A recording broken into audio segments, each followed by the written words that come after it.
चौथी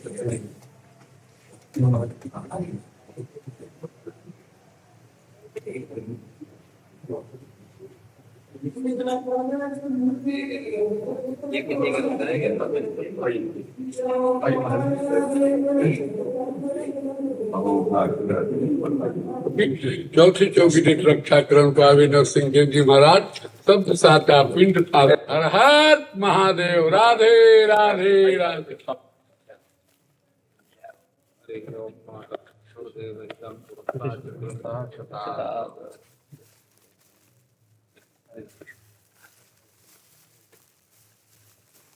वैसे आप सबके चरणों में बैठते हैं? नहीं महाराज जी, बड़ा तबीयत खराब होने नहीं आप राजी महाराज जी।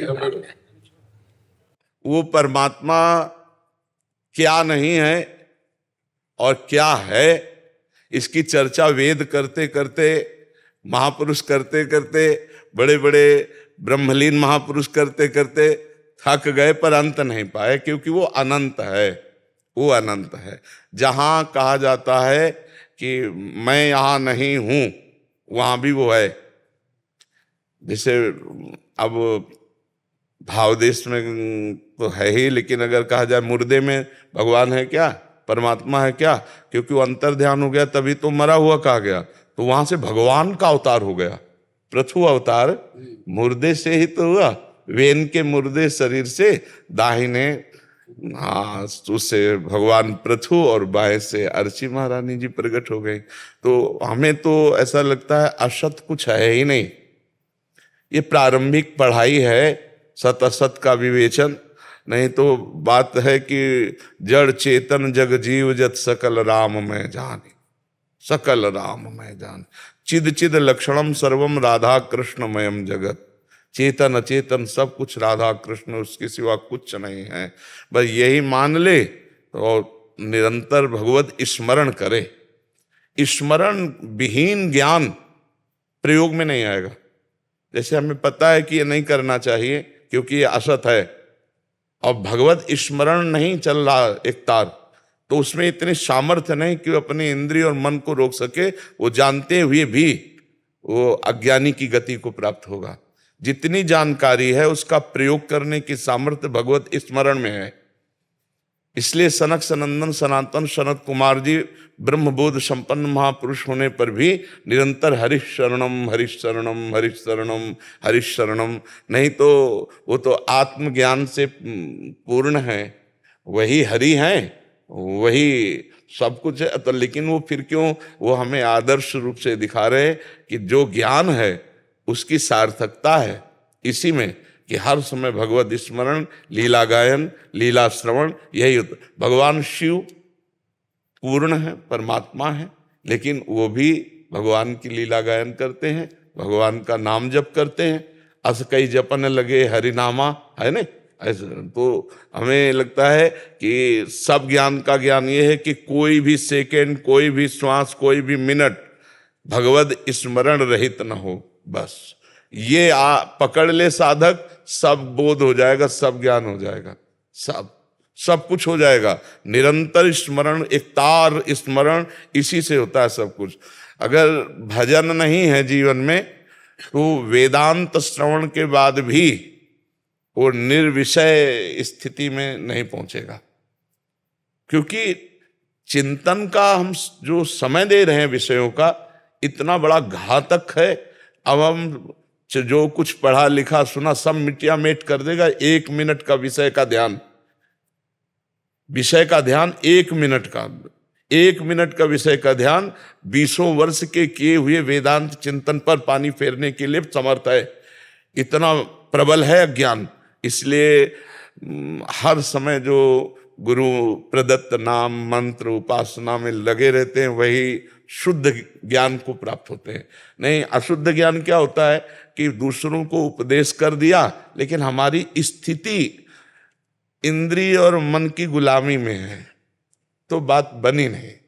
जब इंद्रिय और मन हमारे अधीन हो जाए तब तो बात समझ में आवे। इनका चिंतन शून्य हो जाना ये ज्ञान का परम लाभ है। विषय चिंतन, जगत चिंतन सब छूट गया। एकमात्र वो अपने स्वरूप में स्थित है या भगवान के चिंतन में लीन है।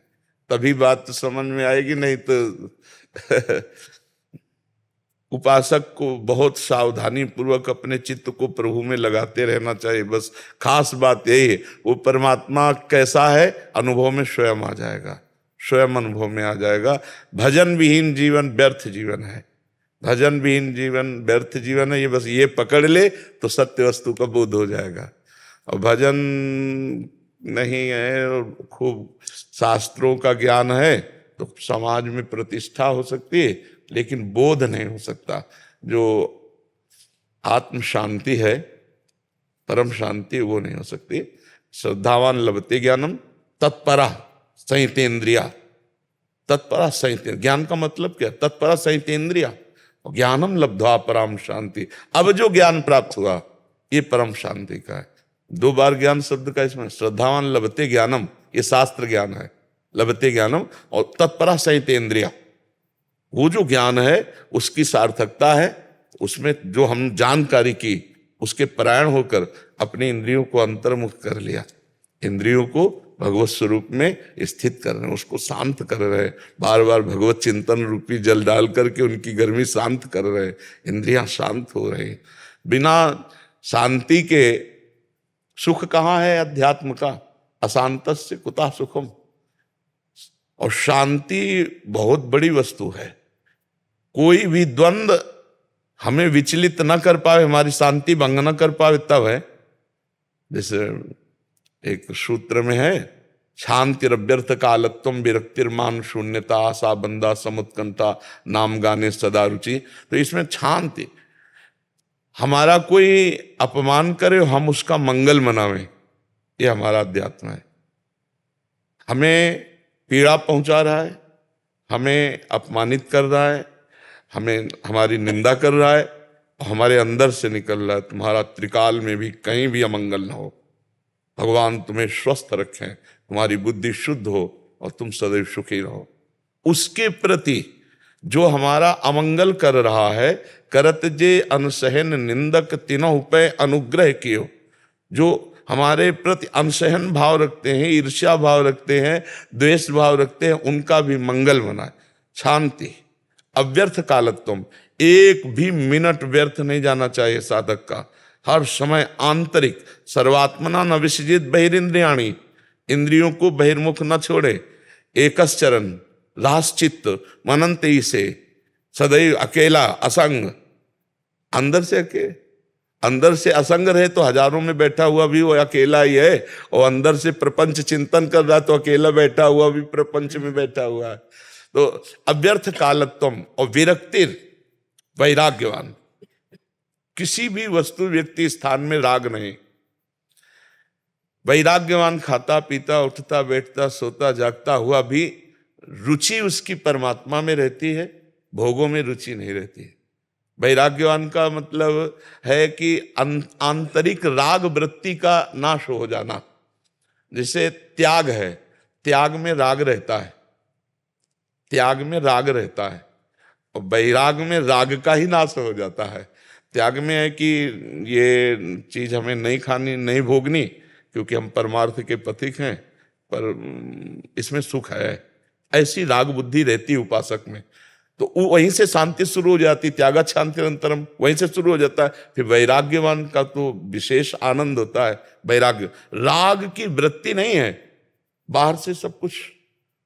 हमारे सुधानिधि में एक श्लोक में आता है कि कर्माणि श्रुति बोधिता नितराम कुर्वन्तु मां गूढ़ाशर रसा सृगादि विषयान गृह्णन्तु मुंचन्तु वा कैर्वा भाव रहस्य पारगमति श्री राधिका प्रेयसा।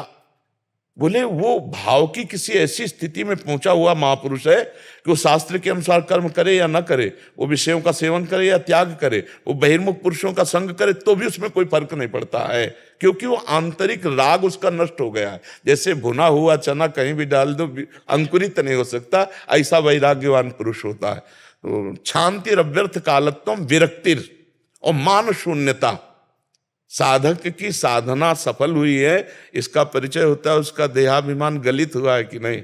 और देहाभिमान गलित हुआ है तो मान रहित है वो। फिर देहाभिमान ही मान अपमान का बोध कराता है। जहां देहाभिमान गलित हुआ तो मान रहित, और ये मुक्त पुरुष में स्थिति होती है। जैसे निर्मान मोहाजित संग दोषा, मान रहित होना, मान में प्रियता होना ये दोष है।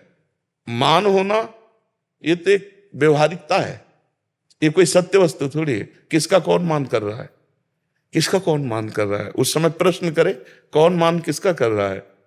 अरे कोई साष्टांग दंडोत कर रहा है, कोई नमस्कार कर रहा है, ये व्यवहार है, ये परमार्थ नहीं। परमार्थ द्वैत का नहीं है। परमार्थ तो जो जिसको प्रणाम किया जा रहा है और जो प्रणाम कर रहा है एक ही तत्व है, तो उसमें मान किसका हुआ? तो इसलिए मान के प्रति साधक सावधान रहे, नहीं तो मिटिया मेट कर देता है। मान के चक्कर में पड़ करके रास्ता बदल जाता है। विरक्तिर मान शून्यता, मान शून्यता पर होना चाहिए। तो है बहुत कठिन, प्रवचन कर लेना अलग बात है, और अपमान जिस समय हो उस समय हृदय में दाह ना हो। जैसे विदेश भाषा में हमें कोई गाली दे तो हम मुस्कुराएंगे, क्योंकि हमें पता नहीं क्या कह रहा है, कुछ कह रहा है। ऐसे हमारी भाषा में हमको गाली दे फिर हम मुस्कुराएं, तब माना जाएगा मान शून्यता, कि मान रहित महापुरुष है। और वैसे मुस्कुराहट आवे जैसी विदेशी भाषा में, जो इस भाषा को हमें ज्ञान नहीं, उस भाषा में हमें बोला जा रहा हो, तब मान शून्यता। आशा बंधा, दृढ़ आशा इसी जन्म में हमें भगवत प्राप्ति होगी। दृढ़ आशा, आशा दुखमयी होती है, जागतिक, लेकिन भागवतिक आशा ये हमारे परम सुखमयी होती है। आशा ही परमम दुखम, नैराश्यम परमम सुखम, भोगों की तरफ से। लेकिन भगवत मार्ग में इसी जन्म में मुझे ब्रह्मबोध प्राप्त करना है, इसी जन्म में भगवत तत्व साक्षात्कार करना है। दृढ़ आशा, समुत्कंठा, नाम गाने सदा रुचि, उत्साह पूर्वक जो प्रणव मिला है, जो गुरुदेव ने मंत्र दिया है या जो नाम दिया है, उसमें निरंतर स्थिति होनी चाहिए। अगर श्वास प्रश्वास हमारी ये अभ्यास वृत्ति बन जाए तो बहुत आनंद। आगे चलकर तो जैसे दिल धड़क रहा है, हम धड़का थोड़ी रहे हैं, ऐसे ही मंत्र चलता है, चला नहीं रहे, स्वाभाविक चलता है। हाँ, स्वाभाविक। अहंकारे न बहिरांति शंकारे न विषेत पुनः हम सोहम परम मंत्रम जीवो जपति सर्वदा। सब हमारे मंत्र को जप करे। तो जैसे हमारी श्वास प्रश्वास चल रही है, हमें अपनी चेतना को इसमें लगाना है। परमात्मा तो सबके हृदय में बैठा है, किसका कल्याण हो गया? सबके हृदय में परमात्मा बैठा है, लेकिन किसका कल्याण हो गया? चित्त दिए हो जगत में तो परमात्मा शांत बैठा हुआ है, उसका चिंतन करो, अभी जागृत करो। जैसे श्वास प्रश्वास में जो ओंकार ध्वनि है वो सबके चल रही, पर चेतना किधर का है? अगर चेतना आपकी जागतिक है ना, तो नरक जाओगे इस स्थिति में भी। अगर चेतना परमात्मा स्वरूप में स्थित है तो बात बनेगी। नहीं, प्रभु आप तो सब हंस परमहंस महापुरुष है, आप देख लीजिए मन और इंद्रियों की गति को प्रभु की तरफ लगाना कितना कठिन है। प्रभु की तरफ सर्वतो भावेन समर्पित भाव होना बहुत कठिन है, बहुत कठिन है। जो साधक चल रहे हैं वो इस बात को समझ रहे हैं कि कितना कठिन है। निरंतर परमात्मा चिंतन करना, एक सेकंड छूटे तो पूरी रचना रच देता है मन। मतलब सब कुछ ज्ञान होते हुए, सब जानते हुए, सब समझते हुए, फिर भी ये संकल्प कर रहा है संसार की तरफ का। मन का जो स्वरूप देखा गया बचपन से अभी तक, तो उसका यही स्वरूप है। उसके ऊपर चढ़े बैठे रहो बस, तभी है। छोड़ दिया तो कितनी ऊंचाई से गिराएगा पता नहीं, कितनी ऊंचाई से गिराएगा इसका पता नहीं। सौभरी जी महाराज ना, हमारे यही सौभरी वन है, सौभरी जी महाराज मछली की क्रीड़ा को देख करके 50 मानधाता की पुत्रियों से ब्याह किया, 50 राजकुमारियों से। सौभरी जी का चरित्र आता है ना। हाँ, तो बहुत विचित्र मन है जिनको इतनी सामर्थ्य है कि यमुना के जल को स्तंभित करके निर्विघ्न भजन करने के लिए वहां जमुना जल में बैठे हैं, जहां मतलब अपने एक मिनट नहीं बैठ सकते। 1 मिनट कहाँ पर आप अपने प्राण रोक सकते हैं क्या जल के अंदर की? वो तो कितने समय से समाधिस्थ थे। आंख खोला, देखा मछली क्रीड़ा कर रही, तो सोचा मैथुन में तो सुख है, बस फंस गए। उन्होंने श्लोक का संगम त्यजेत मिथुन व्रति नाम मुमुक्षु। मुमुक्षु को चाहिए कि ऐसे संग का त्याग कर दे जहां मैथुन संपर्क हो रहा हो, चाहे पशु पक्षी या कोई मनुष्य या कोई ऐसे।